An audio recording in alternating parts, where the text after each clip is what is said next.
बढ़ता तनाव, भारत पाकिस्तान संबंधों पर एक नजर। भारत और पाकिस्तान के बीच तनाव कोई नई बात नहीं है। दोनों देशों के बीच वर्षों से कई मुद्दों पर तनाव बना हुआ है।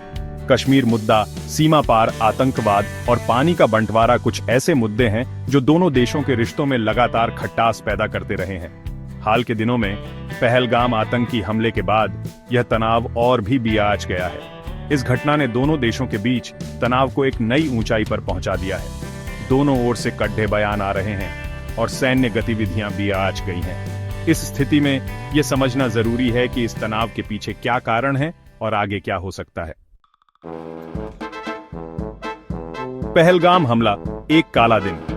22 अप्रैल 2025 को जम्मू और कश्मीर के पहलगाम में हुए आतंकी हमले ने पूरे देश को हिलाकर रख दिया। इस हमले में 25 भारतीय और एक नेपाली नागरिक शहीद हो गए। दैनिक भास्कर की रिपोर्ट के अनुसार यह हमला एक पर्यटक बस को निशाना बनाकर किया गया था। इस घटना के बाद से ही भारत में आक्रोश है। सरकार ने इस घटना की निंदा की है और दोषियों को कड़े से कड़ी सजा देने की बात कही है। इस हमले की जिम्मेदारी अभी तक किसी संगठन ने नहीं ली है, लेकिन भारत सरकार ने इस हमले के पीछे पाकिस्तान का हाथ होने का आरोप लगाया है। ऑपरेशन सिंदूर, भारत का जवाबी हमला। पहलगाम हमले के बाद भारत ने पाकिस्तान के खिलाफ कोर्ट कार्यवाही की है। मनी कंट्रोल हिंदी की रिपोर्ट के अनुसार भारत ने ऑपरेशन सिंदूर के तहत पाकिस्तान और पाक अधिकृत कश्मीर में 9 आतंकी शिविरों को नष्ट कर दिया। भारत सरकार का कहना है कि यह कार्रवाई आतंकवाद के खिलाफ उसकी जीरो टॉलरेंस नीति का हिस्सा है। भारत ने यह भी स्पष्ट किया है कि यह कार्रवाई आत्मरक्षा में की गई है और इसका उद्देश्य आम नागरिकों को निशाना बनाना नहीं है। पाकिस्तान का पलटवार और बढ़ता तनाव। भारत की कार्यवाही के बाद पाकिस्तान ने भी पलटवार किया है। पाकिस्तान के रक्षा मंत्री ख्वाजा आसिफ ने स्वीकार किया है कि भारत ने पाकिस्तान के 7 ठिकानों पर हमले किए हैं। उन्होंने यह भी दावा किया है कि पाकिस्तान ने भारत के 2 लड़ाकू विमानों को मार गिराया है।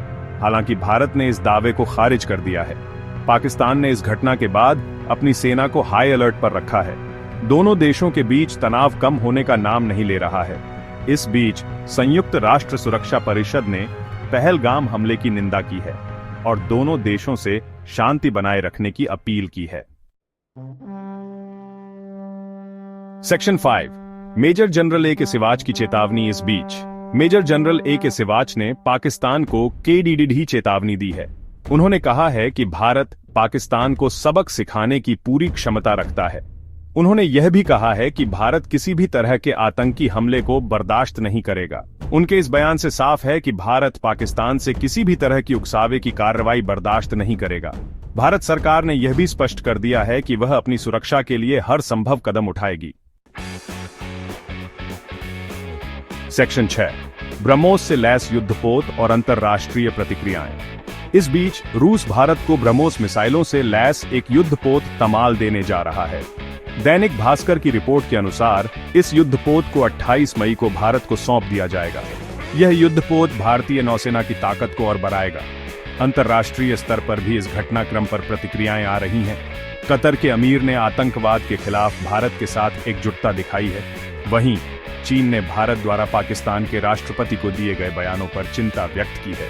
संयुक्त राष्ट्र महासचिव ने भी शांति की अपील की है।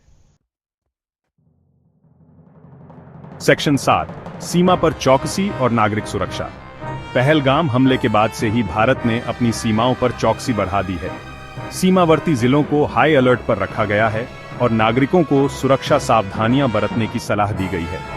दैनिक भास्कर की रिपोर्ट के अनुसार वायुसेना ने नियंत्रण रेखा के पास राफेल, मिराज 2000 और सुखोई 30 विमानों के साथ 2 दिवसीय अभ्यास किया है। इसके अलावा देश भर के 244 स्थानों पर मॉक ड्रिल भी की जा रही है। उत्तर प्रदेश के संभल जिले में विभिन्न एजेंसियों को शामिल करते हुए एक बड़े पैमाने पर मॉक ड्रिल की तैयारी की जा रही है। सेक्शन 8, सूचना और तैयारी का महत्व।